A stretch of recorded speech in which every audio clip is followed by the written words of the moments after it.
Hey, what's up, everybody? What's going on? Good to see all of you. Good to see all of you. Yeah, I'm sorry I was late, team. That's traveling for you. That's traveling for you. But we're here. We're here. We're ready. And guys, let me tell you something right now.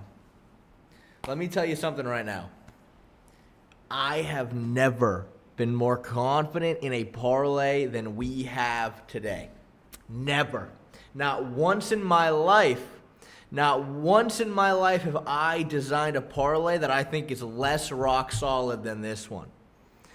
So I'm in Cancun right now, as you guys can see.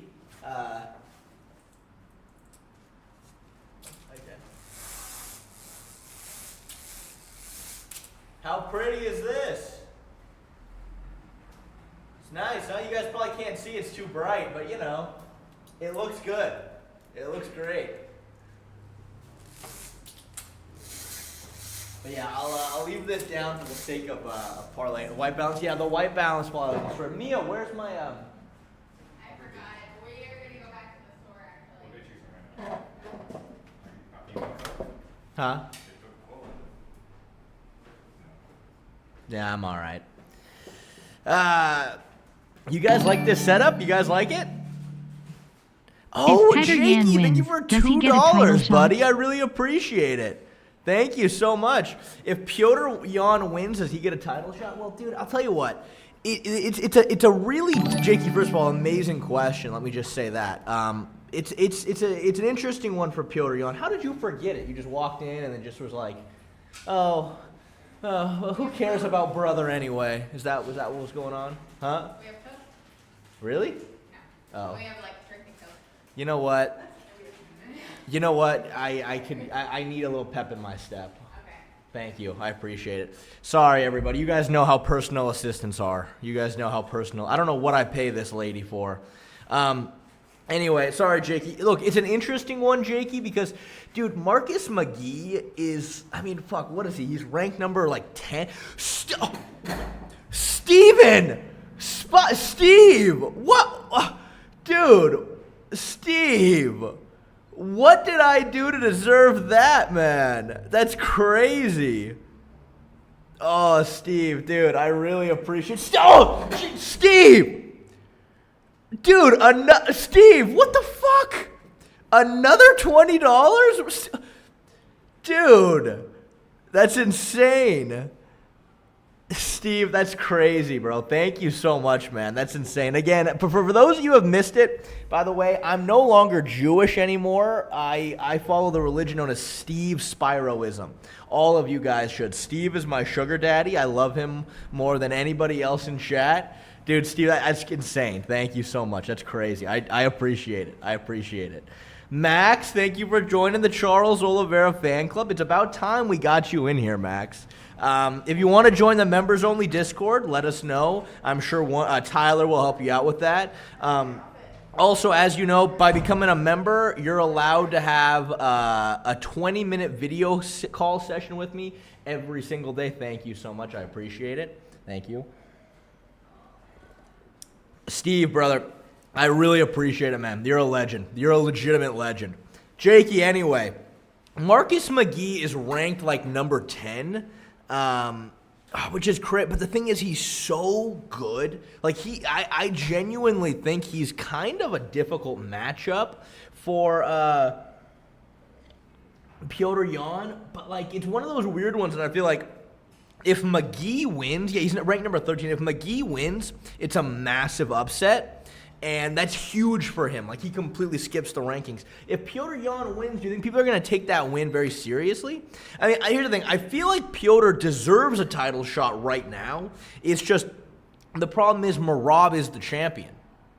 The problem is Merab is the champion, and Merab is a nightmare matchup for Petr Yan. Literally, however you want to spell it, he is a nightmare matchup. Spinning crotch kick, 13 members, 13 months of being a member is insane. That's fucking crazy. LOL, thank you, Spinning Crotch Kick. I love you, brother. I love you. Not quite as much as I love Steve, but you're a very close second. So listen, guys. All right, let's start getting this set up. Listen, guys. Listen. As you guys know, I was traveling all day yesterday. I spent probably we had a layover in Texas yesterday, and I was there for 5 hours. And one may say, dude, that's a perfect amount of time. You have 5 hours. You could have researched this entire card. You could have learned about every single individual fighter. And you could have designed a really, really nice parlay. That's probably what you're thinking. Somehow I kind of forgot, and I just didn't do anything at all. So I've had zero time to research this card at all. But I still think I have a really solid parlay to put together. Here's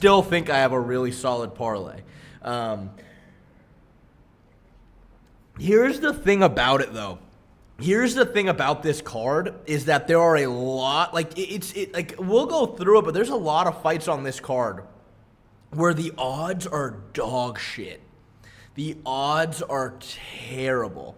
No worries, traveling gets exhausting. Jongdong, you know what, bro? No, dude, it was not exhausting. We landed in Texas. I popped an edible. And dude, the Dallas airport was like a fucking mall. It was like a fucking mall. They had like massage chairs at all these shops. Like I was chilling. I had gotten some ice cream. I was just hanging out, having a good time. And it wasn't until I woke up this morning. And obviously, I woke up this morning, we had to come to our Airbnb, and it hit me. I was like, why did I not spend any fucking time researching this goddamn parlay? But you know what? With that being said, again, I'm still very confident that we're going to get something solid put together here. Let me just load up UFC.com real quick.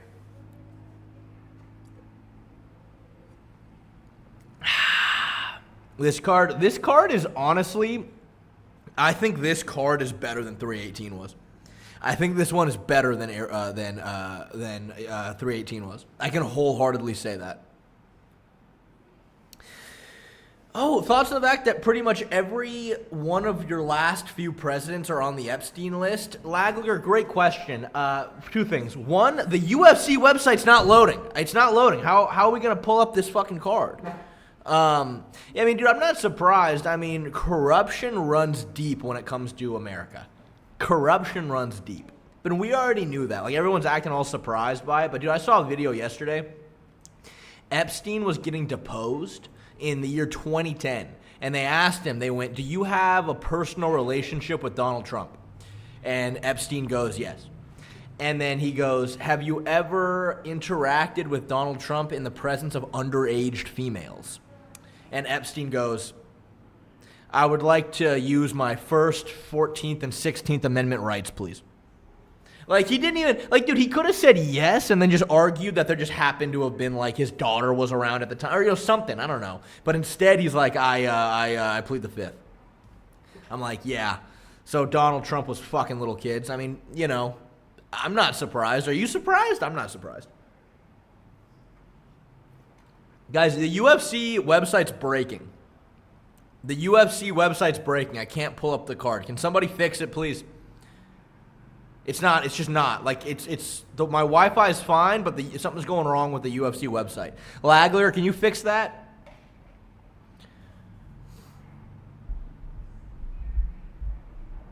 Can you guys fix that? Habib said Umar's next fight is confirmed. You think it's Song or O'Malley? It's definitely, Tapology. Oh, yeah, maybe Tapology. Oh, yeah. Good shout. I highly doubt it's O'Malley because I feel like the UFC is going to want O'Malley to get back into the win column. So that's what I would, if I had to guess, they're probably going to give him Song. Because, let's be real, they want Umar and they want O'Malley on win streaks. That's what they want. You know what I mean? That's what they want. So, I mean, look, I think Umar versus O'Malley would be a really sick fight. That's what I would hope for, but I just, you know what I mean? The UFC is going to want both of those guys winning and on win streaks because it's good business, I think.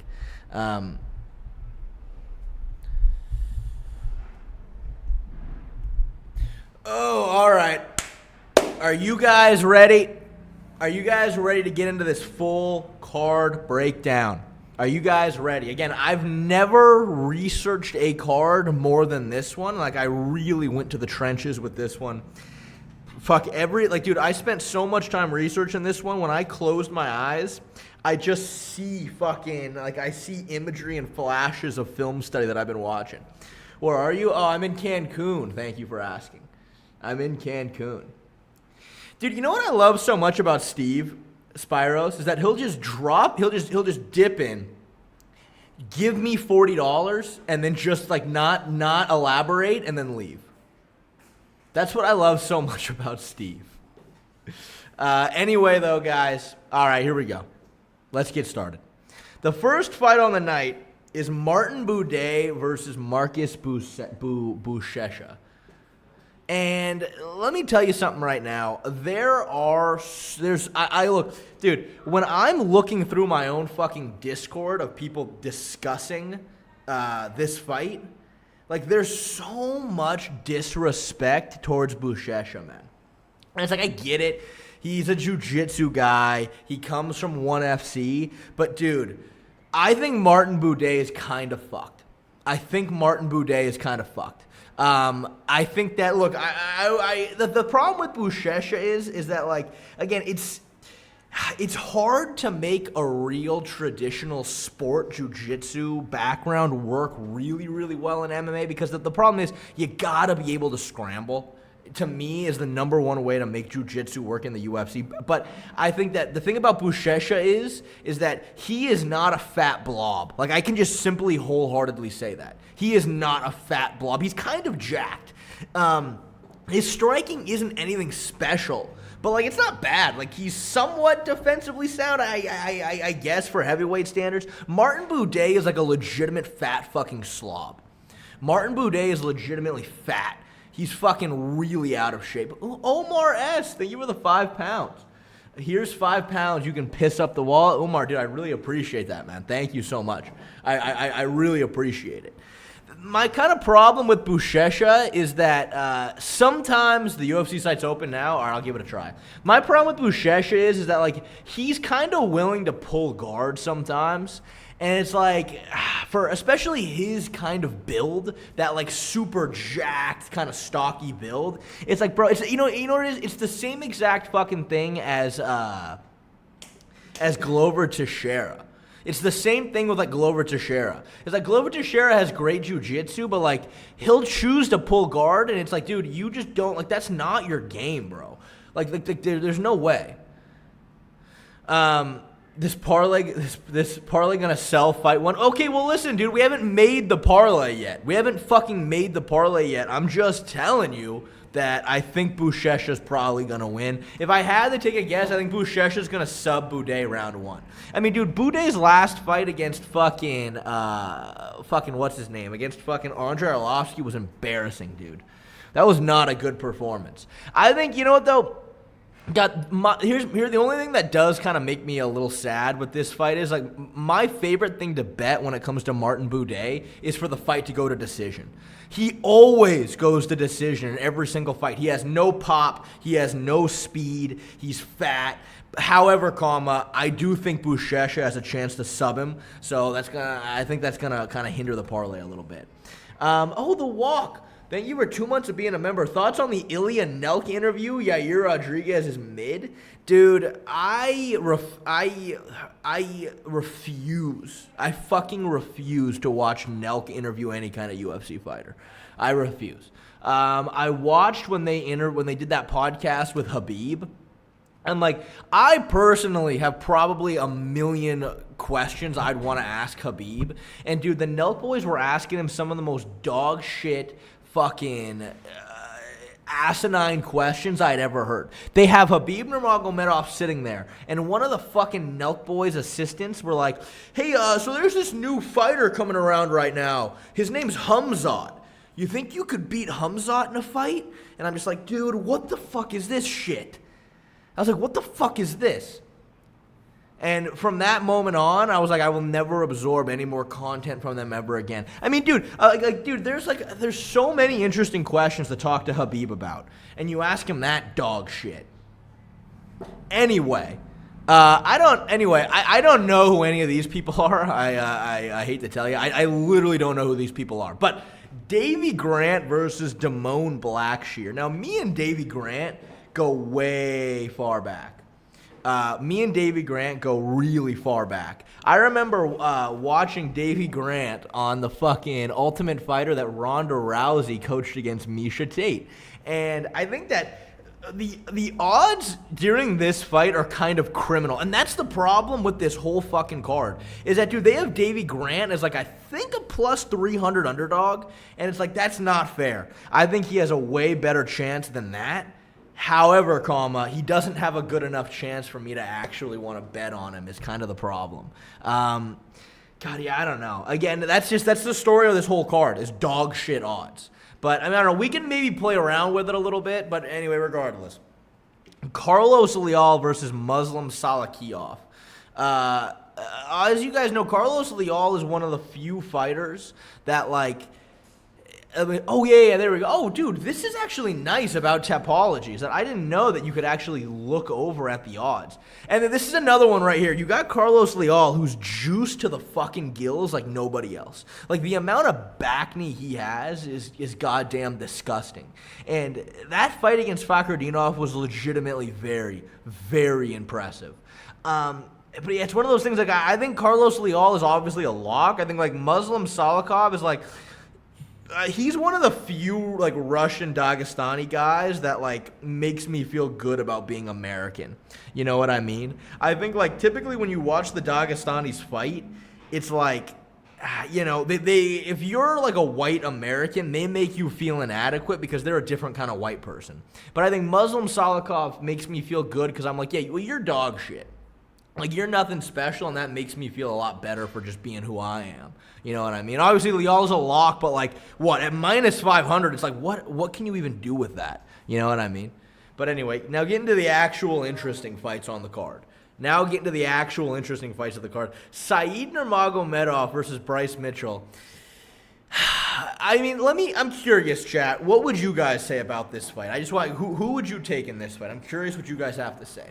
Because I feel like this is a matchup that really goes back and forth hard in a few very key ways. I'm just curious what you guys think, real quick. Poll? Yeah, I'll do a poll. I'm curious.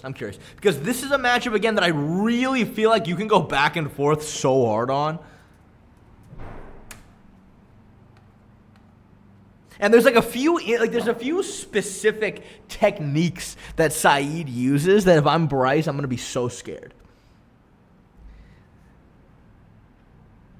People seem to be leaning heavily towards Bryce. Decently heavy. 73, okay. People seem to be leaning towards Bryce decently. 70%, all right. Here's my problem in this matchup. It's interesting because at the end of the day, nobody's going to know exactly how Bryce Mitchell's going to perform at 135 pounds until we see him there. Obviously, he was not a very big 45er at all, and I think for his style in particular, let's be real, I do think he's more of a 35er than he is a 45er, but it's impossible to know. Here's my problem. Saeed Nurmagomedov is going to be about 1,000 times better than him on the feet. Like, legitimately, Saeed Nurmagomedov is so fucking technical. And that's the thing about the Dagestanis. They are just technicians. But he kind of has a very similar thing going on to Zabit, kind of. He has, like, a very, very similar thing. Whereas, like, he's so, you know, fucking spinning wheel kicks, flying knees. Like, he's very explosive. He throws a lot at you. And therefore, that kind of style, you just can't keep that up for all 3 rounds. Like, you just can't do that. It's the same, you know what I mean? It's like, the way Saeed fights is the way, like, Conor McGregor fought round 1 in the very first Nate Diaz fight. You know what I mean? Fucking spinning capoeira kicks, super explosive. He's very technical, but it's the same thing with Zabit. You can't be fucking running off the cage, throwing these fucking, like, giant karate kicks and expect to be able to go 5 rounds. But here's kind of the things that kind of scare me a little bit with this matchup, is that obviously, as you guys know, Bryce Mitchell needs to be very takedown heavy for him to win this fight. But the problem is he's a jiu-jitsu guy.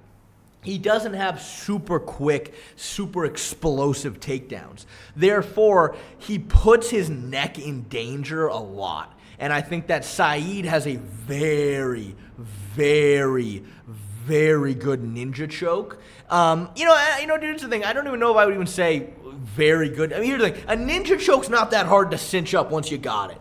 And because Bryce's takedowns just aren't that fast, aren't that explosive, because he gets his head to the outside, it's just like, I think he's very, very susceptible. I think he's very susceptible to hitting a ninja choke on Bryce. We just saw Bryce get fucking put to sleep in his last fight by that exact choke.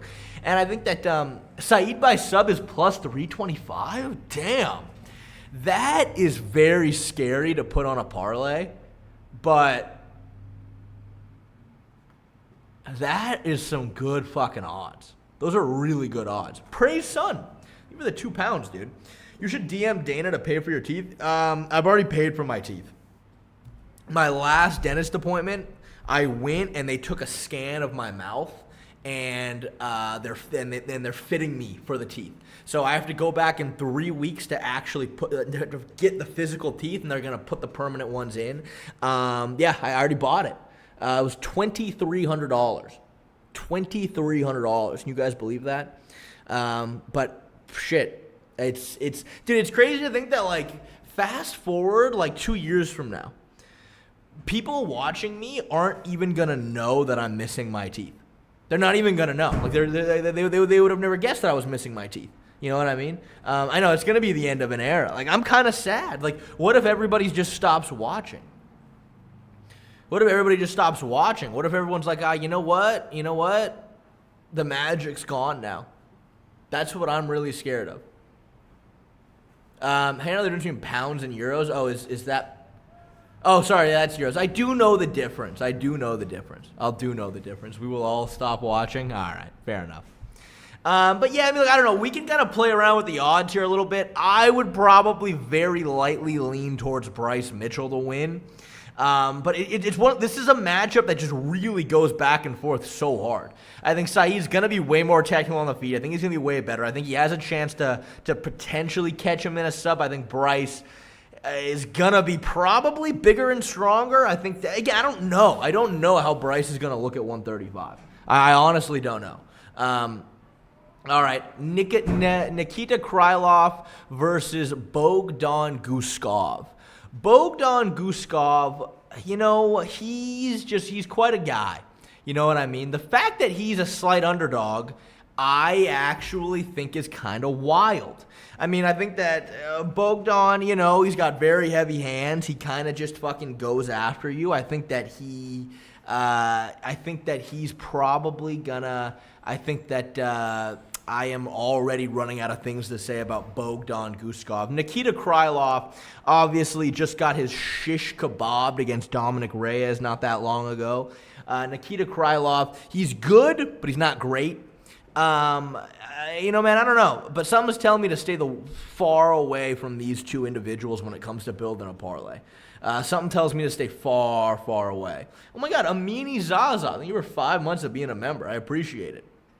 What's up, Shay? Hope you're doing good. Could you please rank your favorite martial arts real quick? Kickboxing, BJJ, wrestling, etc. Amin Zaza, I'll tell you what, I'll do it for another $2, and you got that, bro. I'll do it for another $2. For another $2, Amin Zaza, we can definitely make that happen. But again, it's not that I want to do this, but my tax people came to me and they're like, that's what you literally have to do. So I apologize, Amin Zaza. But again, we can definitely make that work with the right business deal. All right. Anyway, next. Asu Alimbayev versus Jose Ochocho. Asu Alimbayev versus Jose Ochocho. Listen. Asu Alimbayev is really, really fucking good. He's he's a really, really good grappler. Very good striker as well. Very technical. He's from Kazakhstan. And, Kazakhstan, it's one of those places. Kazakhstan, fucking Dagestan. It's all the same. You got all these people living in caves, sleeping on fucking hay bales. Fucking like literally hunting fucking possums outside and cooking them over a fire. And, you know, you get these people and then you tell them like, hey, we'll pay you $10,000 to fight in the UFC. And they're going to be like, oh, $10,000? Like, you know, that's crazy for them. That's why these Kazakhstans and these Dagestanis are so good. You know what? With all that being said, though, I don't know who Jose Achocha is. I've never heard of this guy. I don't know who this is. I'm sorry, I don't know who this is. I don't know who this is. Who is this? Who the fuck is this? He's only 8-1, and he's fighting Asu 21-3, which is kind of crazy. I don't know why this matchup is happening. I think it seems way early, but like, who is this? Who is this guy? I've literally never heard of this person in my fucking life. I mean, look, John 4888, I think that Asu, again, it's hard because I think he is everything that I said he is, but he also fights in the flyweight division, which just happens to be that fucking technical. You know what I mean? So, you know, I don't know. You're such a casual. It's funny. You know, people say that. They say that I'm a casual. If that's what I am, that's what I am, I guess. I don't know who this is. I'm sorry, I don't know what else to say. By the way, Amin Zaza, I was just joking, by the way. I was just joking, by the way. Can you please rank your favorite martial arts real quick? I think my favorite martial art to do is grappling. And the reason why it's my favorite is because you can go really hard and not hurt each other. And also, it's just like, I mean, I don't know. I think it's the most fun to do, like, God, I was a buddy of mine recently, a buddy of mine who I train with is fighting soon, and me and him were doing some striking rounds just the other day, and God, I just remember, like, I felt kind of bad because I was kind of fucking him up a little bit, and I landed, like, a couple of shots on him that, like, legitimately, like, kind of made him, like, wobble a little bit, and I was like, fuck. And it's like, I never spar, like, serious like that, typically, but, like, he's getting ready for a fight. And it was just one of those things, I'm like, God, that's the one thing about grappling that's so much better. Is like, I could fucking double leg you and slam you. I can fucking wrench a rear naked choke on you, and you're fine. You know what I mean? But, like, I have to, like, legitimately, like, damage you, you know what I mean? To just, like, seriously spar. But, I mean, I would say... And here's the thing, the thing is, you separate jiu-jitsu and wrestling in your question. You said BJJ, wrestling, da-da-da. Clearly, they're different martial arts, but, like, you can wrestle in jiu-jitsu. You know what I mean? Like, jiu-jitsu, you start standing and you wrestle. You can wrestle. So, to me, it's all kind of one. I would say jiu-jitsu because, again, yeah, you can wrestle, you can do throws. And the difference is, though, in wrestling, the goal is to try to pin somebody. The goal in jiu-jitsu, you know, you can wrestle and there's a lot more to it. You know what I mean? So, obviously, wrestling, and then I would say kickboxing for sure. I would say those are my top two. But I'm going to say wrestling's number one. You know what I mean? That's what I'm talking about, Hayden Herman. That's what I'm talking about. You know, I mean, you can wrestle in jiu-jitsu. That's why jiu-jitsu's better. That's why it's better. You can do both. All right, so yeah, I don't know who this is. Anyway, moving on. Shara Magomedov versus Marc-Andre Barriault. I don't know what the odds are, but I can say Shara's an absolute lock. Yeah, see, that's the fucking problem with this goddamn card. That's the fucking problem with this goddamn card. It's like every single, like, there's just no value here. Minus 635. You know, to me, it's still insane that there's a fair amount of people who feel like Shara got fraud checked by Michael Venom Page. And it's just like, fucking no, man. Like, nobody. Here's the thing, Shara Magomedov is a kickboxer. Like, through and through. That's just what he does. And unfortunately, you cannot have a traditional kickboxing match at all against Michael Venom Page. Like, you just can't do it, man. You just can't do it. Like, it has nothing to do, like, I don't even know if I would say, like, it's hard. Because, like, it's purely stylistical. It's purely stylistical. I wouldn't even say it's like, oh, MVP is just that much better than Shara. It's just like, no, if you can only kickbox and your game is to do what Shara does, which is stand on the outside and just light you up with kicks, that literally won't work against Michael Venom Page. Like it literally just won't work. Like, you can't do that. And people have been like, I to this day cannot believe that Michael Venom Page was a plus 200 underdog against Kevin Holland. That was literally insane. Like, every single fight Michael Venom Page has, people disrespect him so bad. Like, I made a lot of money betting on MVP in that fight. I was like, dude, we just saw Kevin Holland get destroyed against Stephen Wonderboy Thompson. Michael Venom Page is taller, longer, faster. Like, you can't kickbox with that style. Like, you just can't do it. Sure, I was losing to Petrosian before the KO. Nice. Looked lost on the ground against Mitchell and Tricoli. Look, you guys know me. Tricoli is a good buddy of mine. I've worked with him in the past. I've worked with him if you guys are real fans of the channel, you would know. Tricoli hired me to work with him for some matchups in the UFC, which I respect. Tricoli's good, but again, if you're gonna try to kickbox Shara through and through, unless you're Michael Venom Page, it's kind of difficult. You know what I mean? I think that this fight's a lock, and I think the odds pretty much show that. Barry Alt, I mean, you know, you have to try to take down Shara, and I don't think Barry Alt is really capable of that. All right, next. Here, this is a tough one for me. I think the issue with breaking down this matchup a little bit is, again, right, it's like, this is one of those matchups that, like, you're definitely gonna lean Petr Yan for sure. But goddamn, minus 375. Is it because MVP was from Bellator and it was the last Bellator fighter to come to the UFC? Yeah, that's the thing. People don't trust a lot of Bellator fighters, which I understand. I get it. But, Tyson Tom, thank you for the $2.99. Where does Shara max out in terms of rank? That's a good question. Let me see real quick. Shara Magomedov age. It's only 30. It's actually a little older than I would have liked. That's actually a lot older than I would have liked. That's a lot older than I would have liked, to be fair. That's a lot older than I would have liked. I mean, Shara's very, very good, but there's just a lot of ground to make up when it comes to the grappling. There's a lot of ground to make up. And it's like, you look at the top of that division. Historically, the middleweight division's never been that good. But, fuck, like, you got Hamzat in there. You got fucking Dricus in there. Like, dude, Hamzat would steamroll Shara. Hamzat would absolutely steamroll Shara, and I don't think Shara would stand any chance. And I would have, if he was like 28, maybe I would be a little bit more bullish on his opportunity of, like, really improving. It's a little bit older, though. 31's a little old for me. I don't know. He has a lot of ground to make up for sure. But anyway, I think the only kind of difficult thing stylistically for this matchup for Petr is the fact that Petr is not a very big 135. Like, he's not tiny. He's not tiny, but he's not super big for the weight class. And Marcus McGee, I don't know how he makes 135. He's fucking yacked out of his goddamn mind. Like, he's huge. And he's also fucking fast. He's, like, really, really quick, and he's big.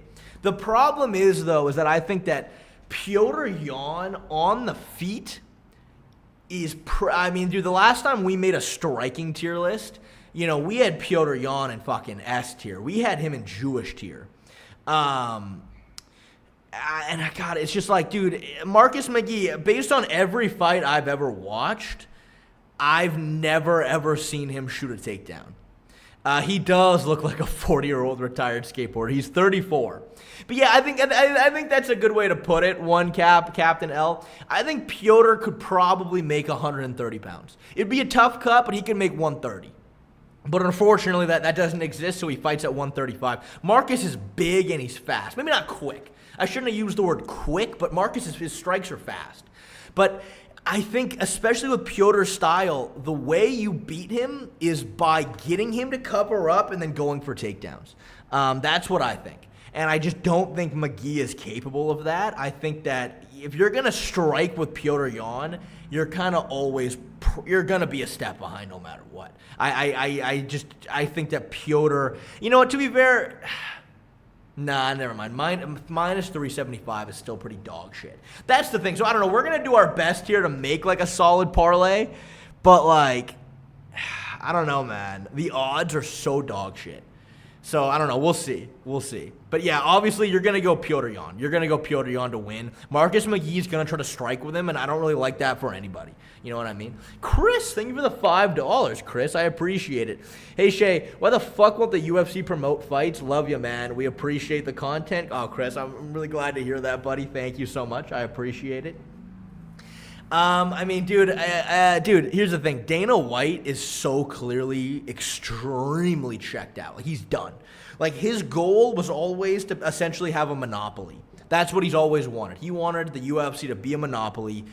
It is officially a monopoly now. ONE FC is tanking really bad. Nobody gives a fuck about the PFL. I've never heard anybody in my life mention the word Ryzen before. So, you know, Dana's done. Like, he's finished. Like, his job is done. He's accomplished everything he wants to accomplish. So while we're getting bullshit cards like 318, he's out here promoting Canelo versus Crawford. Like, it's horrible. He needs to step down and let somebody who's actually passionate about the sport step in. Because, dude, again, how the fuck are you giving us pay-per-views like 318 while over there promoting boxing? Like, it's dog shit. But yeah, it's terrible, bro. I don't know. It's terrible. Tyson Tom, maybe with 14 Canadian dollars. Can I goon here? That's what everybody does here. Like, that's what everybody does here. I know pay-per-view in September. I don't know what I'm going to do. I know, it sucks. But, yeah, no, you can goon here, dude. Everybody goons. Like, that's what this stream is for. That's what this stream was for. See, that's the thing, Khalik. I need name value, bro. I need name value. Okay, that's what I want. All right. Anyway, sorry. Last but not least, Robert Whittaker versus Rinner De Ridder. Listen, guys. Robert Whittaker versus Rinner De Ridder. This is another one that, let me pull the chat. I'm curious what you guys think about this one. Let me pull the chat.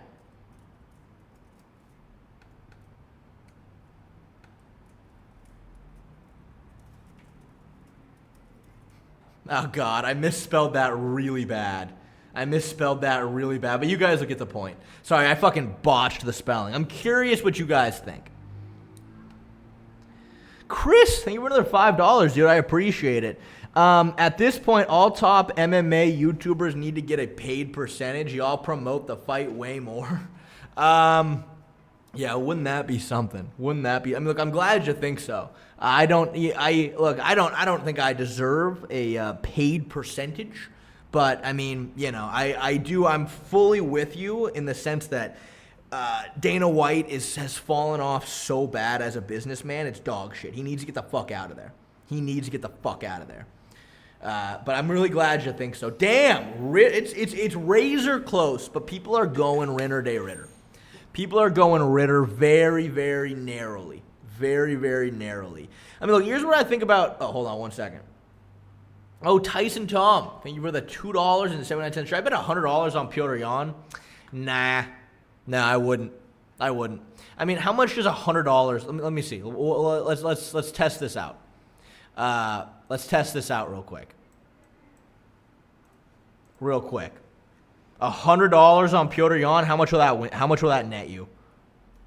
So you want to... Oops.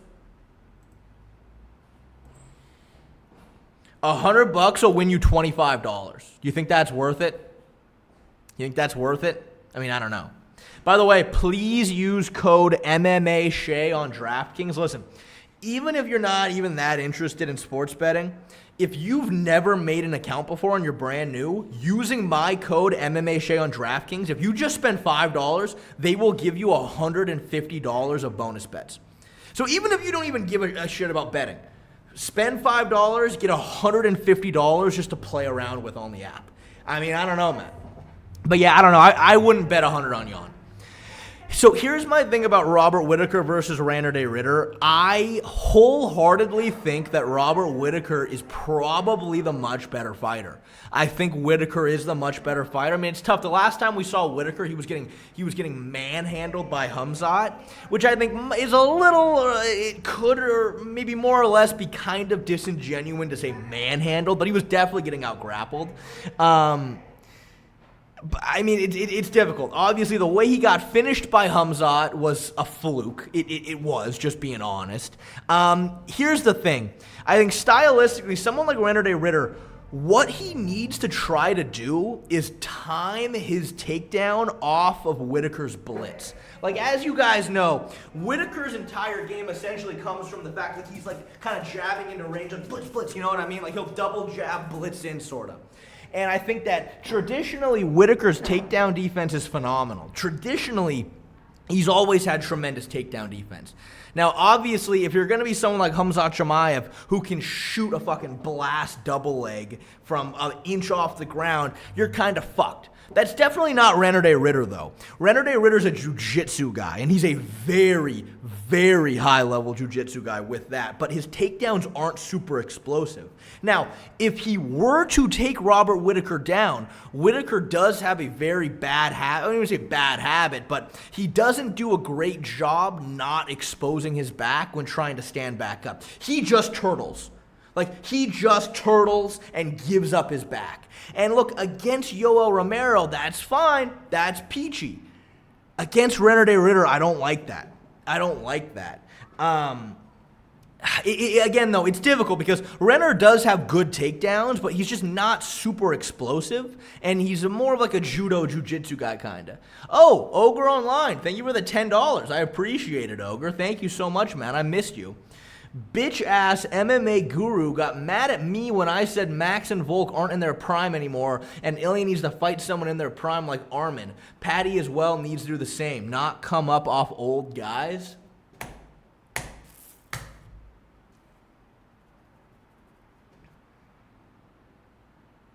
Dude, Ogre, I don't know, man. I gotta be completely honest with you. I actually think that, I mean, Volk is definitely entering not his prime, for sure. I mean, it's tough to say. He's 36. Historically, that is definitely not your prime anymore for the featherweight division, but he looked phenomenal against, he looked absolutely phenomenal against Diego Lopez. I think, like, the way he chose to approach that fight was definitely terrifying, don't get me wrong, but, like, he looked phenomenal doing it. Max Holloway, I think Max Holloway is better at 155 than he's ever been at 145, ever. He has a speed advantage over every single 55er. His power seems to translate much better at 55. I think Max is better than we've ever seen before. Again, historically, yeah, you're probably going to say that Volk is, at a minimum, is definitely starting to decline. But I haven't seen any clear examples of that, I feel like, recently. And I think Max is definitely in his prime. I think Max is in his prime. I mean, you know what I mean? I don't know. I think it's sort of like and something I talked about in my last Max video, it's kind of a Joe Roganism that he himself has perpetuated so much that, like, every single MMA fan has it, like, stuck in their heads, like, oh, if you're taking a lot of damage, then your chin's gonna get weaker, and you're not gonna be the same, and it's like, I don't know.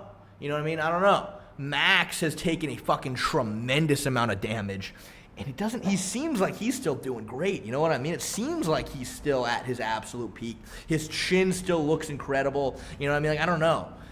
So I don't know if I necessarily subscribe to the idea that they're not in their primes anymore. So I don't know. I definitely agree with you, though, Ogre, that Ilya needs to fight Armin, for sure. GC thing with $5. Tier list idea. Which UFC fighter will be the best UFC promoter, a.k.a. the next Dana White? I don't know how well I can do that one. I don't know how well I can make that, but I'll write that down as an idea. I'll write that down.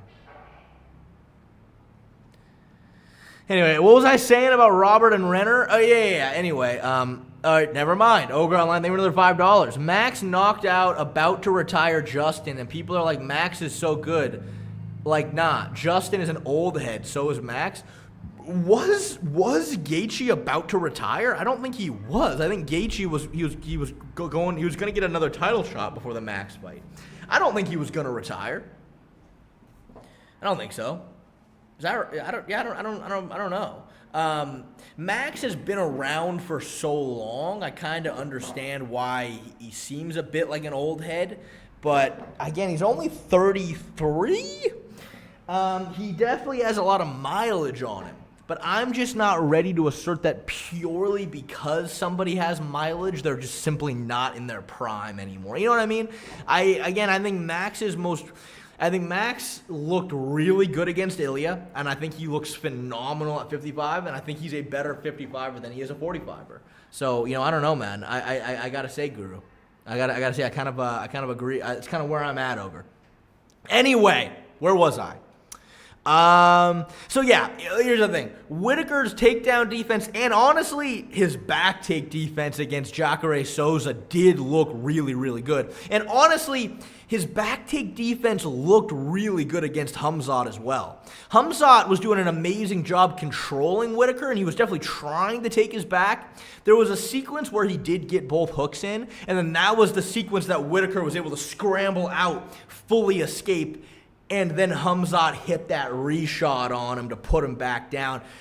Point is, this is one of those things that I think skill for skill, I do think Whitaker's all around better than Ridder. I think that, obviously, if I'm Rinner De Ridder, I'm going to try to really pressure Robert. I'm going to really try to smother him. I feel like that's where Ridder's the best. Ridder loves dirty boxing fights in close, loves the knees to the body, and to me, it's 100% dealing with Robert's blitz. That, to me, is the stylistical thing that he needs to do, because that is where the takedowns open up more than anywhere. Is when he's blitzing into you, you need to go duck underneath and time the shot. Now, again, Yoel Romero did a decent job at this against Whitaker. The problem was, though, he had zero back take and zero jiu-jitsu threat. So Whitaker was able to turtle, stand back up, no problem. You cannot just turtle and stand back up the same way against Ridder. If you give Ridder that opportunity, he's deadly. Dude, the back take he hit on Kevin Holland was literally fucking insane. It was wild. He's so technical in that area. Hoker Online, thank you for the $5. The only dude out here fucking in Marab is Marab. The UFC has been giving him the business, and he comes through every time on his third title defense this year for sure. I mean, dude, you can't not like Marab. Like I don't know how much of a draw he is these days. But, like, to a hardcore fan, like, he's incredible. He's super, super active. He doesn't duck anybody, even though it kind of seemed that way a little bit. When they were first trying to get him to fight Umar, he was like, no, give me Petr Yan or Sean again. You know what I mean? So, I don't know. But I do. I love Marab Ogre. I do. I don't trust BJJ guys. Well, he just beat fucking Bo Nickel, a wrestler. So, I don't know what else you want. Overall, I think Robert Whittaker's going to win. Overall, I do think Whittaker's probably going to win. I think Whittaker is a way sharper striker, and I think that Whittaker has historically always had tremendous wrestling and anti-grappling defense. And I think that obviously Khamzat Chimaev, who's Khamzat Chimaev, definitely fucking tested that. But then the fight ended in a fluke. So, I think the path to victory is clear for Rinner. And I think that, again, if Rinner can time the blitz well, take Whittaker down, Whittaker's going to give up his back to try to get back up. And, like, Whittaker's not the kind of guy to play guard. Whittaker's not the kind of guy to stay on his back and try to ride the round out. He's going to try to scramble, and he's going to try to get back up. And that is where Rinner's game is going to open up, and that's where I think Rinner could probably sub him. But overall, I do think Whittaker is all around better. I think Whittaker, again, is a much sharper striker, and historically the grappling defense has been phenomenal. So that's kind of I'm gonna kind of lean Whittaker there, I think. But anyway, let's see what we can do. Let's see if we can build this fucking parlay. Now, this one might come back to bite me. But again, as you guys know, this entire card, the odds are dog shit. Look at this. Just look at this. Minus 250, minus 300. Plus 300, minus 400. There's no value here. Look at these. There's no value. Okay, this one right here, obviously the odds are better. However, it's going to be so hard to accurately gauge Bryce at 35. This one's a little bit better too, but it's these two individuals.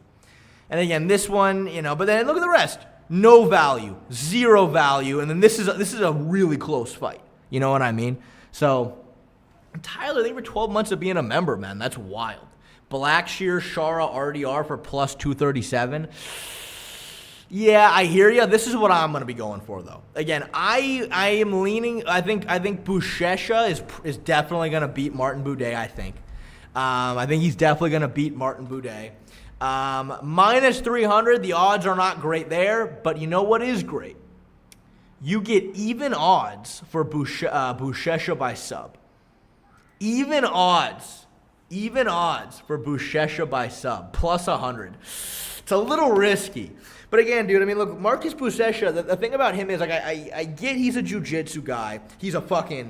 There was a time where he was probably the best grappler in the world, and I think the day that ended was when Buchesa had that match with Gordon Ryan at the 2019 ADCCs, and it was when Gordon beat him was when I felt like the torch officially got passed. And also maybe, I guess you could also make the argument when Buchesa had that gi match against fucking Hodger Gracie.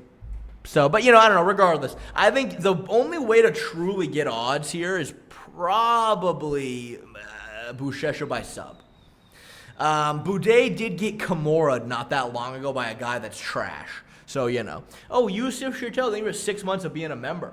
Support for thank you. I appreciate it. Yeah, I don't know. I mean, I don't know if I'm going to go for this myself, but I do think, look, we're just build a solid parlay first. I think this is solid. Let's see what else we got. Yeah. Dude, I'm tempted for a Davy Grant, purely because the odds, but I'm not super bullish on him winning. But I just think these odds are kind of ridiculous. But I'm going to stay away. Again, I think Carlos Leal's a lock, but like minus 550. Good God. Davy is definitely an old head, for sure. Shit, maybe you can, honestly, maybe you can, cheese an over 1.5 rounds or something, because, minus 135 is much better odds. It's scary, but I feel like you can kind of bullshit some of these bets with ones like these. You know what I mean? Over a round and a half. You know what I mean? But I don't know. Leal by KO as value? Okay, maybe that's what we'll look at. Leal by finish? Let's see.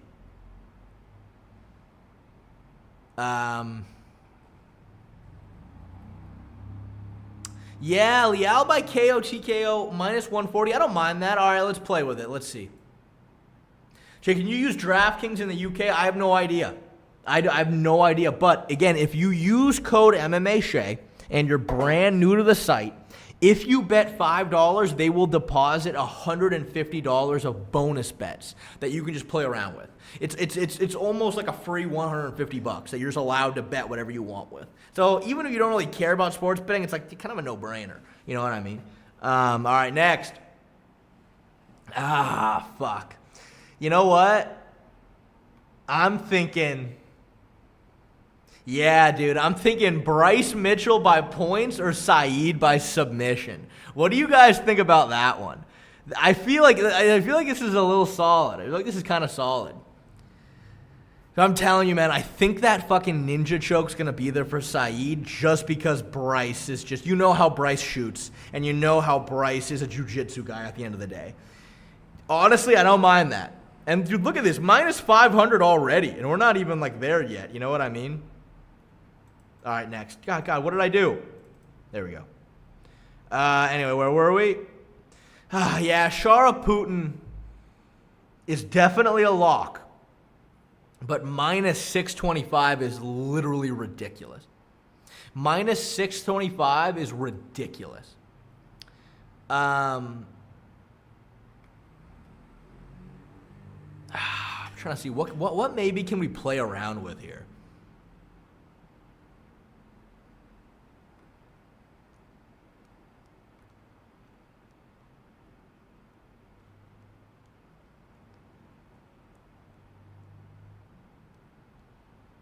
Decision. Yeah, maybe over 2.5 rounds. Maybe over two. Let me see how maybe over 1.5 rounds. Yeah, maybe over a round and a half. Maybe over a round and a half. I mean, dude, those are pretty solid odds. Only minus 175. Dude, those are really solid odds.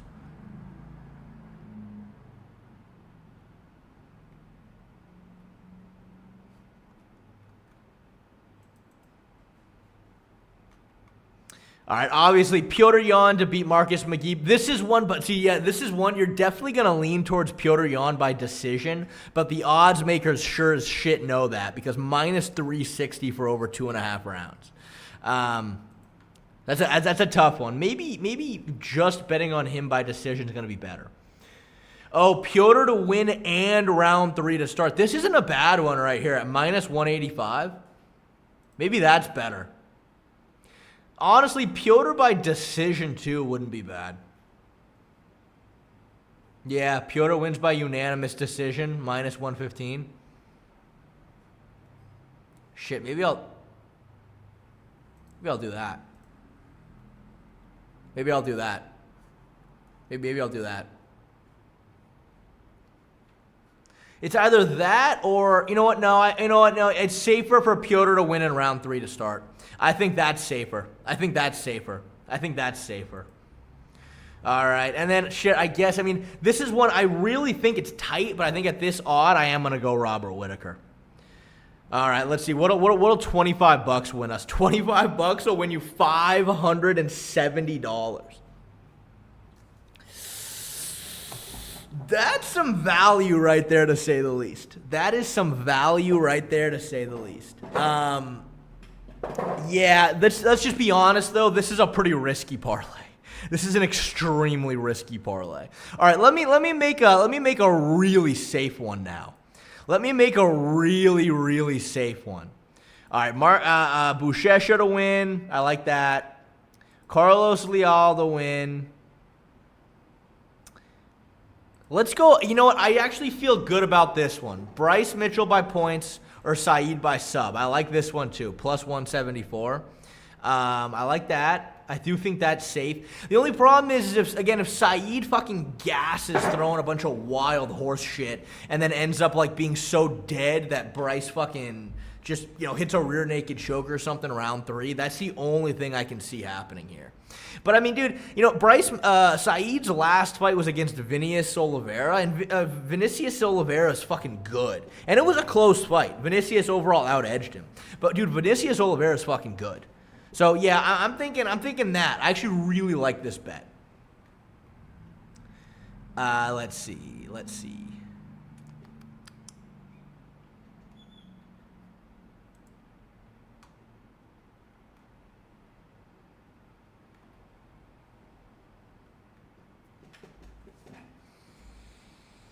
Man, I kind of want to stay away from this one in terms of a safe bet.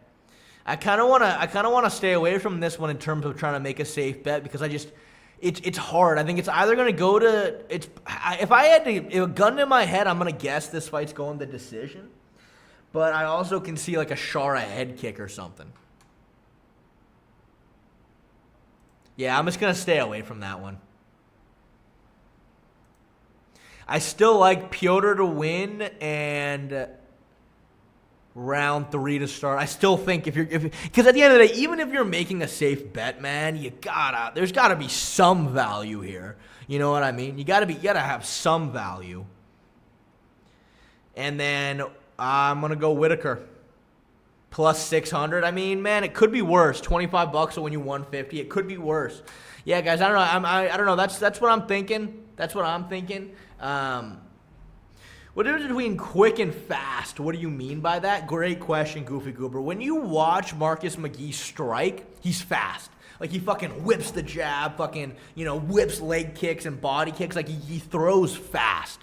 But when somebody's quick, I'm overall, me personally at least, I'm overall referring to like their overall movement. Like how fast can they move? How quick are they? You know what I mean? Are you in heaven? No, I'm in, no, it's a good question, Fat Guru. I'm in Cancun. Look at this view I got. It's pretty nice. I don't know if you guys can see any of it, but yeah, I'm on vacation. Isn't that sweet? Isn't that sick? So heaven? I guess. But yeah, I don't know, guys. I mean, like, I don't know exactly what I'm going to end up going for, but I think this is a pretty safe bet right here. I think if I had to give you, like, a really safe one, it'd be something like this. All I see is bright light. Okay, fair enough. All right, fair enough. Yeah, again, in hindsight, I think it would have been great, and it would have been, obviously, as someone who does this as a full-time job, I should have taken my opportunity at the airport yesterday and, like, researched the card, but I didn't, so I spent about 20 minutes freshening up, and this is what I got. This is about 20 minutes of hard research on top of just what I already know off the top of my head. This is what I've come down to. Sure, are you on the Epstein list? Shit, I wish.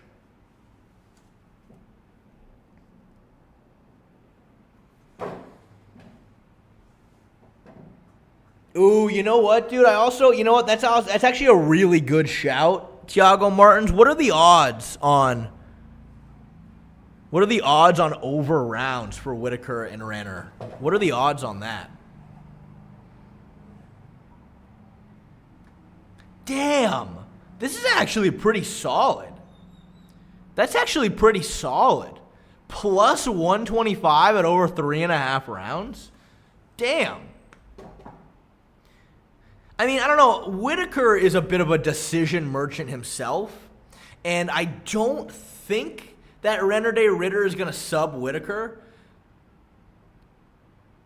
Dude, over 4.5 rounds. Fuck it.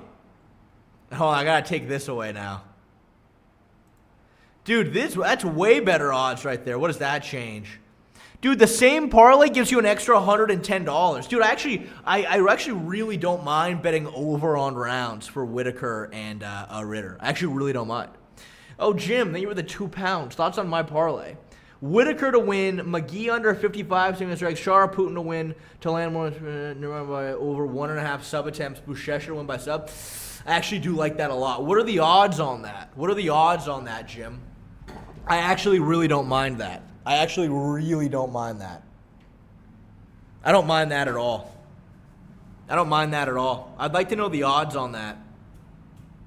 Plus 650? Yeah, dude, that's not bad. That's pretty solid. I don't mind that at all. Is Buchesa really safe when we don't know how he'll look off roids? I mean, why do you think he's not going to be on roids? Why would he not be on roids for a UFC fight? If he was on roids for every other competition he did. You know what I mean?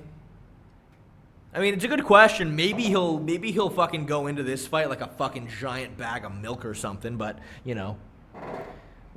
Because that's the thing, right? Like, it's crazy, too. It's crazy that Buchesa is opening up the fucking early prelims because, dude, here's the thing. I don't think UFC fans really know who Buchesa is, but, like, let's see real quick.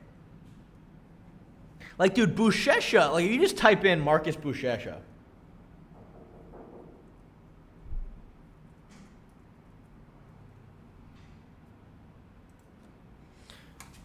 $12 million views. 300,000 views. Well, these are one fights, but like 1.6 million views. A fucking gi jiu-jitsu match. Got 1.6 million views. This is his match against Gordon Ryan, 2.3 million views. This match right here was really like the passing of the torch right here. This is where Gordon Ryan really took over. What about him versus Hodger? Yes, fucking 6 million views. You know what I mean? That's crazy. And, like, I get it. Like, I don't think many UFC fans really know Buchesa, but, like, for him to be the fucking early prelim is a little crazy for, like, you see the views that he theoretically can command. You know what I mean? But yeah, I don't know. I guess the only thing that I'm looking forward to with Buchesa is he's not a fucking fat bag of milk. How does Craig not get those views? I mean, that's a good question. I think Craig does.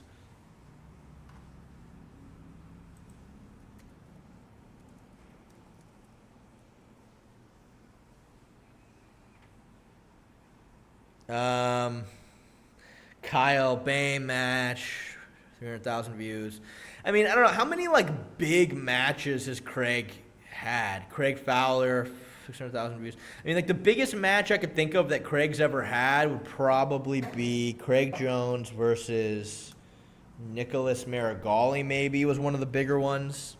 How many views does that have? 600,000?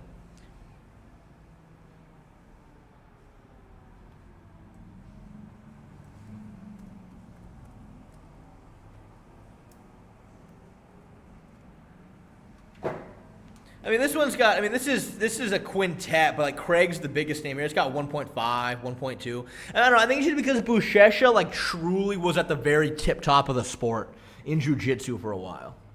But, I mean, like, Craig can definitely command more views when it comes to, like, podcasts than Buchesa can. But, like, look, say what you will, Buchesa was, like, legitimately, like, one of the best in the world. Craig never won ADCC. He sure won in 2019.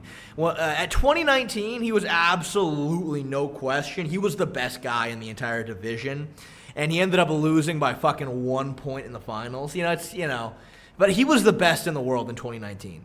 But, like, Craig's never really cared about, like, winning the same way. You know what I mean?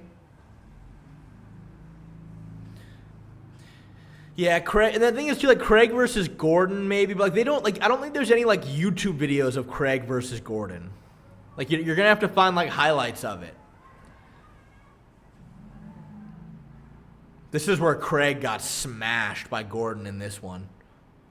Is Craig the second best now? No.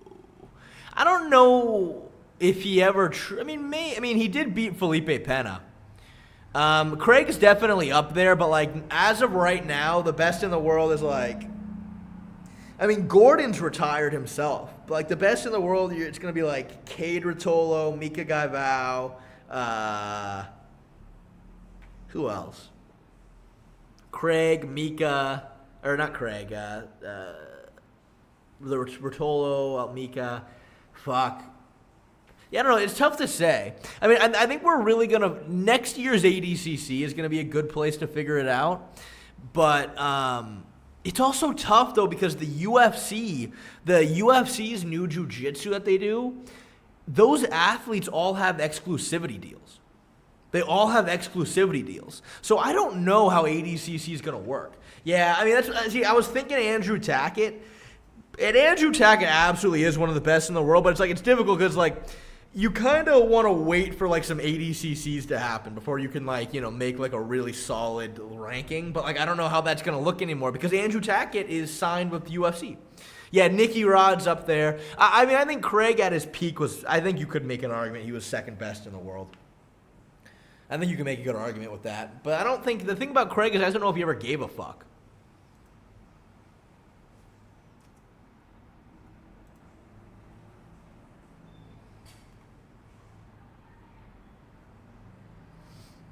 But yeah.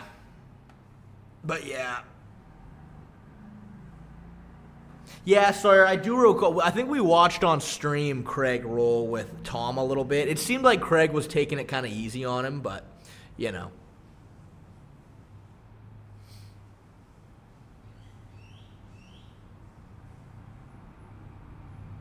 Yeah, Mikey's another one. Joaquin, yeah, Mikey's another one. James Novak gets a good shot. Levi Jones-Leary is fucking sick. His guard is so sick. I think he won the first 2 rounds against Cade at CJ. Levi Jones-Leary's guard is so fucking sick. That's the thing, like, it's hard. Like, there's not, like, a really solid ranking it's not like a super solid ranking of grapplers right now, because obviously the last ADCC CJI happened the exact same fucking day. So that split people up a little bit. Now the UFC's BJJ is out there, and a lot of these athletes are exclusive. So now it's like, I don't know. But a grappler's peak younger? I mean, I don't know. See, here's the thing. I don't think it's that grapplers peak younger. I just think that, look, if Cade Rotolo decided that he's just not going to do MMA and he's only going to grapple, he's going to peak still at the age of like 28, 29, 30, 31. That's still going to be his peak. But he just happens to be the best in the world at age 21. You know what I mean? So that's just kind of how it is, because these guys have been grappling since they were little kids. And the sport of jiu-jitsu as a whole is still very new. You know what I mean? It's still very new in terms of being like a professional sport. So it's a little different. But yeah, it's a good shout, James Novak. Yeah, I don't know. I don't have a really solid list of like the best grapplers in the world. Let me ask ChatGPT. I'm curious what ChatGPT would say. Give me the top 5 best grapplers in the world. Like, I don't really care about accolades. Just skill and level of competition. Think jiu-jitsu.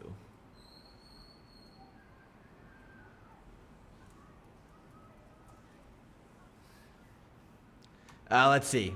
Gordon Ryan, all right. Nicholas Marigali, okay. I don't know about that. Felipe Pena, Kainan Duarte, Diego Pato Oliveira. Okay. No. This is a horrible list.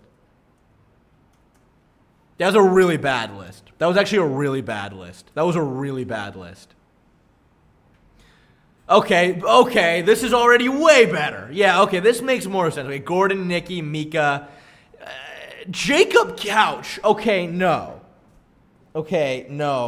No universe where Jacob fucking Couch is better than Craig Jones, Cade Rutolo, Ty Rotolo, Mikey Musumeci,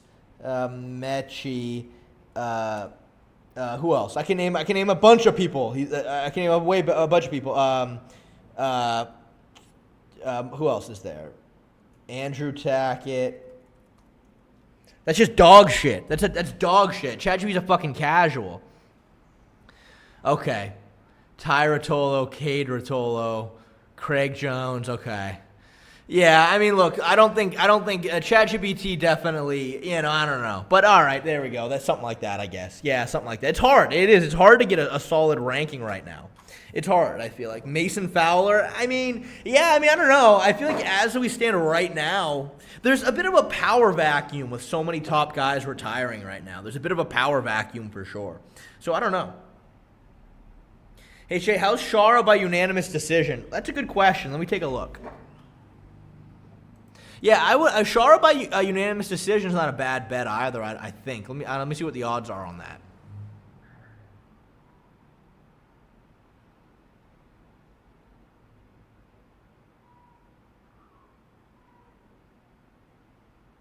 Dude, plus 230. That's not bad, dude. Plus 230 is not bad, but he has such an advantage over Burial that, I don't really want to fuck with it. You know what I mean? I don't really want to fuck with it. It's good odds, but I don't want to fuck with it. I'd be a little too nervous for that. Check Flow Grappling's pound for pound list. Oh, yeah, that's a good shout.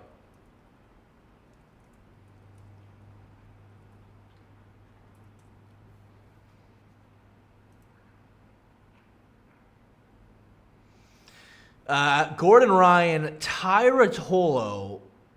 I mean, this is, but you can't have Ty over Cade right now. You cannot have Ty over Cade. Like, you just can't. This is extremely... Oh, I see. Sorry, everybody. Okay, yeah, this looks better. Cade, Mika, Dante Leon, Felipe Pena, Giancarlo Bodoni, Tyratolo. But why isn't Nicky Rod here? Nicky Rod just fucked up. He fucked up Kind and Duarte. This also isn't great either.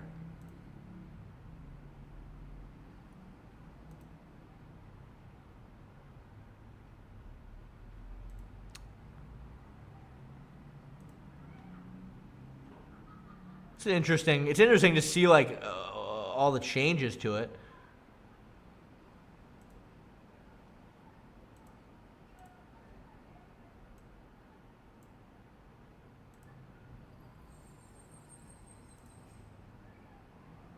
Interesting. I mean, yeah, I guess. I don't know. Was it with the psych ward background? Yeah, I'm in a psych ward. Yeah. Things are not going great for me right now. I'm currently in a psych ward. Who does chat you in your most skilled MMA fighters? That's a good question. Let me see. That's actually a good question. I want you to give me a top 5 best MMA fighters.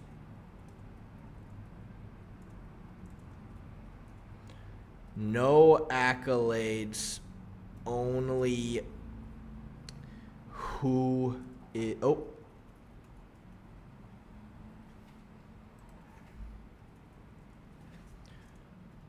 Only who's the best. Level of competition is important. All right, let's see what it says. John Jones, we're already out. Undefeated against generations of elite fighters. Adaptable, freakish fight IQ, able to win in any range, neutralized DC twice, out-wrestled Olympic-level wrestlers. Well, he out-wrestled Daniel Cormier. He didn't out-wrestle Olympic-level wrestlers, plural. And survived against heavy hitters like Santos and Reyes even while declining. ChatGPT is so fucking biased. Like, imagine you're the best because you survived against Dominic Reyes. Okay.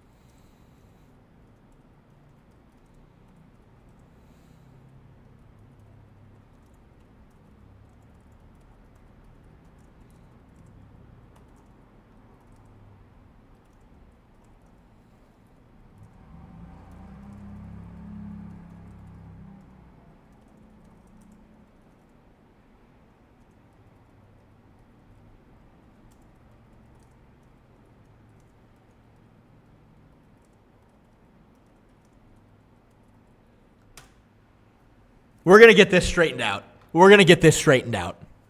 Thank you. And no,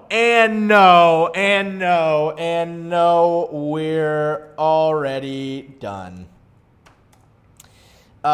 Beating Conor McGregor, Justin Gaethje, and Dustin Poirier isn't enough for this list. That is laughable. You need at least one difficult opponent stylistically. All right. We're going to get this straightened out. You're dead right. Thank you. You're dead right, apparently, it's telling me. Dead right. Thanks. I appreciate it. And see, now he's getting it. Now he's great. See, and this is actually, and see, but it's funny, this is actually true. Like, Gaethje does have good I would say good anti-wrestling, but he panicked on the mat. And yeah, this is all right. This is all right. I mean, look, I wouldn't say Conor has no wrestling, but okay. Demetrius Johnson, all right. Alexander Volkanovski, pre-Topuria. Charles Oliveira at number 3. Clearly, ChatGPT knows who he's talking to. Clearly, ChatGPT knows who they're talking to, which, yeah, I mean, man, in terms of, yeah, I guess top 5 best MMA fighters ever, Charles Oliveira, specifically his run from 2021 to 2022. All right, Robert Whittaker and Shavkat Rakhmonov. Shavkat Rakhmonov is hilarious. Okay. Interesting. But wrong. How don't you have Islam here? Oh, Carlos Prates is Sig. Thank you for the $2. Ask about boxing legend Marty Lewis. All right. Okay, here we go. Demetrius Johnson, Islam Makhachev, Volkanovski, Charles Oliveira, and Robert Whittaker. All right. All right. I guess that's something. Yeah, maybe we can talk to him.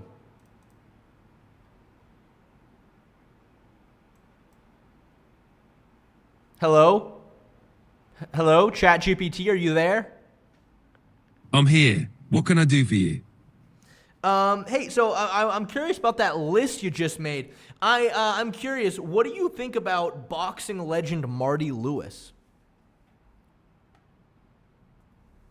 Marty Lewis isn't a name that comes up in boxing history. You might be referring to a different boxer, or perhaps there's some confusion with the name. Could you provide more details or clarify who you meant?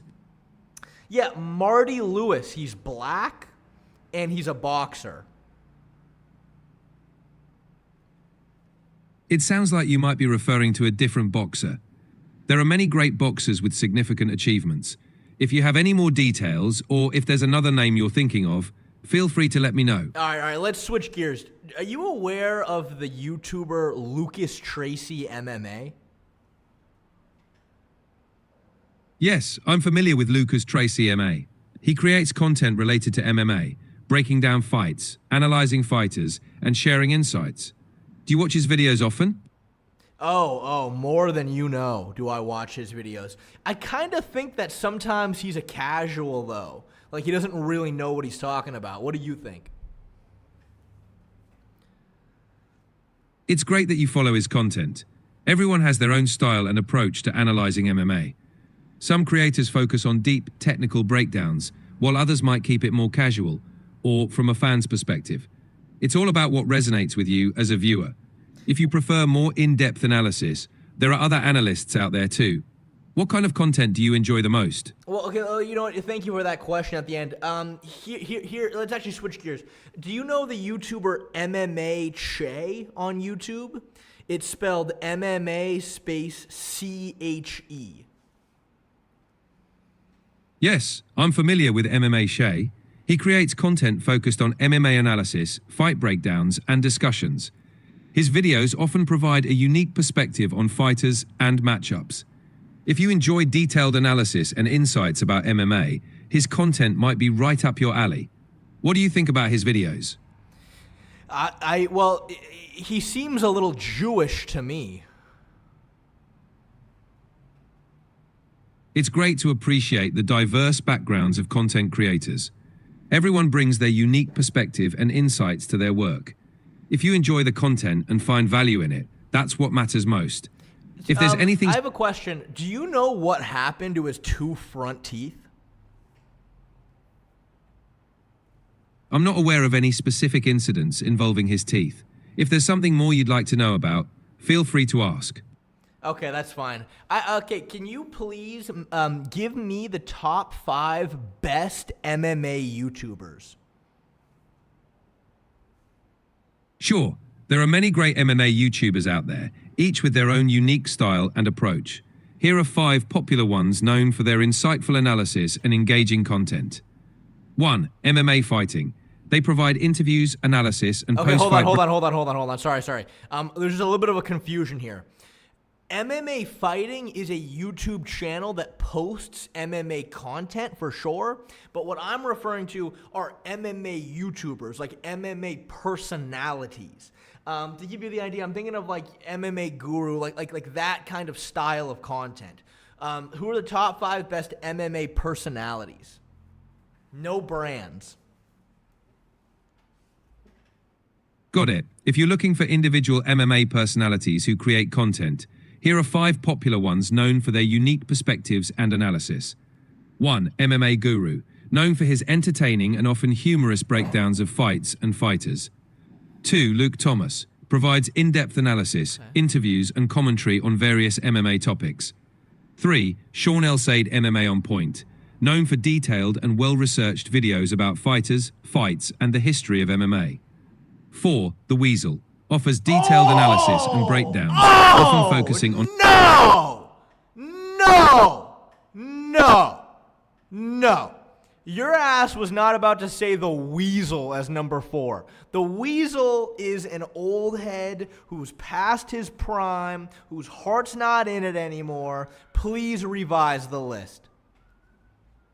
Prod it. Thanks for the feedback. Here's a revised list focusing on some of the most well-known MMA personalities creating engaging content. 1. MMA Guru, known for entertaining and insightful fight breakdowns. 2. Sean Elsade MMA On Point, offers well-researched and detailed videos on fighters and MMA history. 3. MMA Joey, provides a mix of fight predictions... What did you just say? And, did you just say MMA Joey is the 3rd best MMA YouTuber of all time? I must have misheard you. I apologize for any confusion. Let me clarify and adjust the list with some well-known MMA personalities. 1. MMA Guru, known for his engaging breakdowns and unique perspective on fights. 2. Sean Elsade MMA On Point, provides detailed and well-researched content on fighters and the sport's history. 3. MMA Breakdown, focuses on in-depth fight analysis and technical breakdowns. 4. John Doe, MMA analyst, known for his analytical approach and detailed fight breakdowns. 5. Fight Tips, offers a mix of fight analysis, training tips, and MMA... All right. Listen, look. Okay, Fight Tips. Great channel. Definitely not what we're talking about here. Okay, why was MMA Shay not on this list? Tell me specifically why you chose to not have him on this list. I understand your point. MMA Shay is definitely a respected voice in the MMA community, known for his unique perspective and engaging content. He offers detailed fight breakdowns and thoughtful analysis, which many fans appreciate. The list I provided was just a selection of popular personalities, and there are many great content creators out there. MMA Shay certainly deserves recognition for his contributions to the MMA community. I appreciate you bringing him up, and he's definitely someone worth checking out for insightful MMA content. Okay, all right. I'm going to give you 5 MMA YouTubers, and I need you to rank them, all right? MMA Guru, Lucas Tracy MMA, Bedtime MMA, MMA Shay, and Kenny Okoye MMA. Please rank them. Ranking YouTubers can be subjective, since it depends on personal preference, content style, and what you value most in MMA analysis. Here's a general ranking based on their popularity, content quality, and influence. 1. MMA Guru. Known for his entertaining and insightful breakdowns, he has a strong following and a unique style. 2. MMA Shay. Offers detailed analysis and engaging content, appreciated by many fans. 3. Kenny Okoye MMA, known for his analytical approach and detailed fight breakdowns. 4. Lucas Tracy MA, provides solid content with insightful analysis and fight predictions.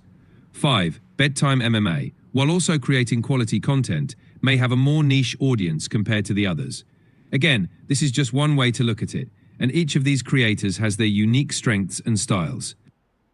So I couldn't help but hear you say Kenny Okoye gives good stylistical breakdowns.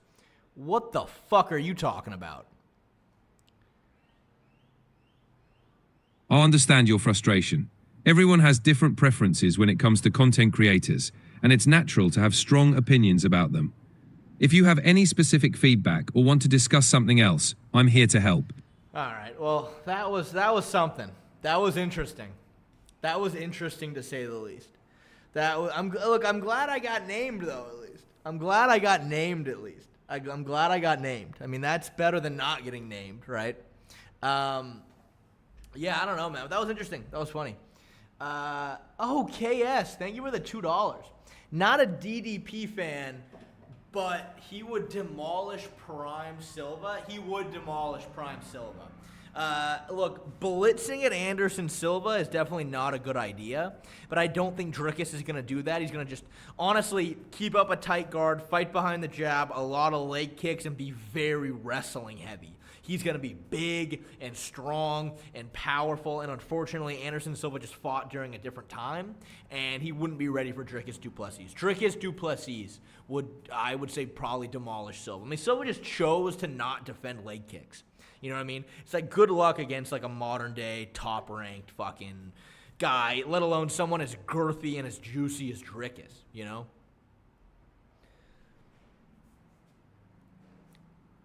Should you look at Dan Hooker's tweet? Oh, God, this better be good. This better not be a waste of time.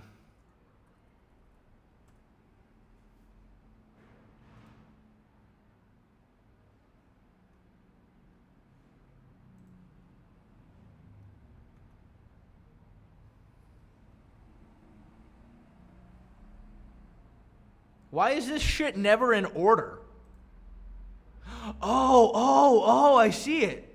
34 minutes ago. Someone wake up and tell Charles we're fighting in November. Yes. Okay, thank fuck, dude.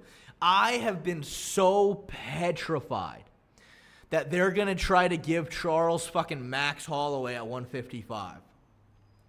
I was literally saying, I was like, no. We don't want Max Holloway. We don't want Max Holloway. Give us either a Dan Hooker fight or give us a third Michael Chandler fight. This is exactly what we want. Okay. Thank God. I mean, I don't know. Obviously, nothing is set in stone yet. And this is kind of just Dan calling for the fight. But yeah, this is a very winnable fight for Charles. This right here is a very winnable fight for Charles. It's still interesting. I mean, Dan Hooker is very good. But, you know, this is a great fight for Charles. Do not give us Max Holloway. I don't need that. I don't want that shit. Oh, KS, thank you for the $2. How would Rinner De Ridder match up against Fluffy? I mean, you're definitely going to have to lean RDR very heavily there. I mean, I think that, look, Fluffy's a very good grappler, but I think RDR is better. I think Fluffy has, no exaggeration, maybe the best guillotine I've ever seen. Hernandez's guillotine is fucking incredible, and I love how he cinches it up from like kind of like the seatbelt position. He'll switch to the guillotine. It's fucking nice. But RDR is better on the ground everywhere. Like RDR is like a legit world-class grappler, dude. Like legit fucking world-class. I think that he's gonna be bigger. I think he's gonna be stronger. I think that he is not gonna gas. He's not gonna fatigue. That's gonna be, I think, a pretty easy fight for Fluffy, I will say. But you know. But yeah, I feel like you just got such a soft body. You know what I mean? Yo, what were your picks for tomorrow? Honestly, Coliseum talk? I don't even remember, man. I don't even know. I didn't really do any research, so it was kind of a lot. It was just kind of off the top of my head. But I still think it'll be solid.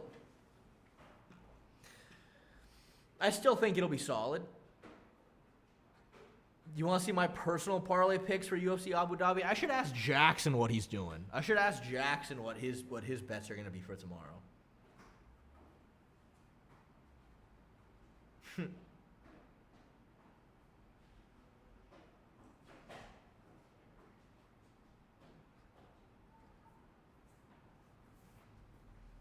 Oh, you guys got toilet paper? Yeah, a ton of food downstairs and drinks if you want anything. Really? Yeah. Okay, cool. Did you pick RDR or Rob? I picked Rob. I think Whitaker's gonna beat RDR, but again, it just kind of comes down. It's all game plan and execution. I think that RDR has a very clear path to victory in my eyes. It's like on the feet, you need to try to really crowd Whitaker. And in terms of the grappling, you have to time Whitaker's blitz with the takedown.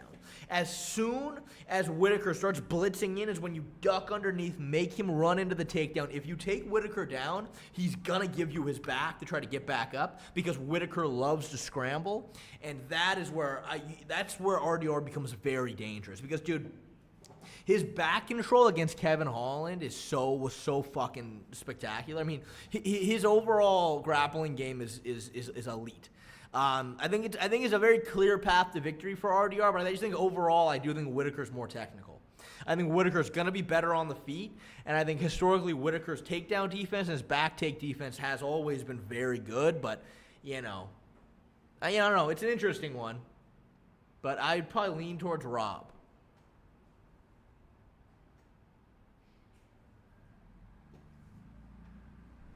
No, I'm not in New York. I'm not in New York. Thank you for asking. Kahoot? What about Kahoot?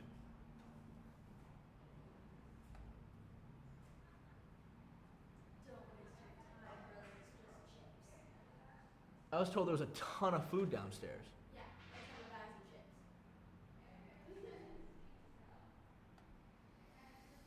of chips. Oh, alrighty, guys. I think I'm going to get the fuck out of here. Guys. I really appreciate you guys stopping in. Today was a great stream. Today was a lot of fun. I'm pretty fucking shimmied, though. But yeah, thank you guys for coming. I do appreciate it. I'll probably stream again tomorrow for the card. Probably. Maybe. I don't know, though. We'll see. I mean, I don't know. Should I stream the card tomorrow?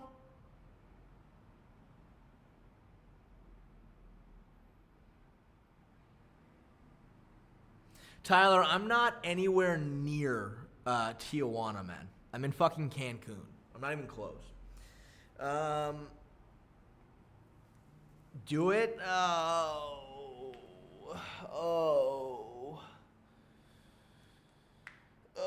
I don't know, man. What's in it for me is my question. What do you guys think would be in it for me?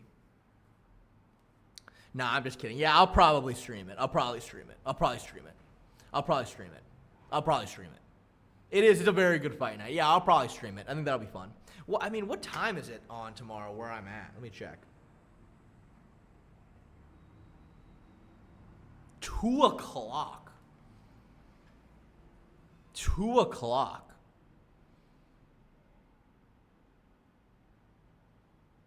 Money? Yeah, maybe. I definitely will make some money for sure.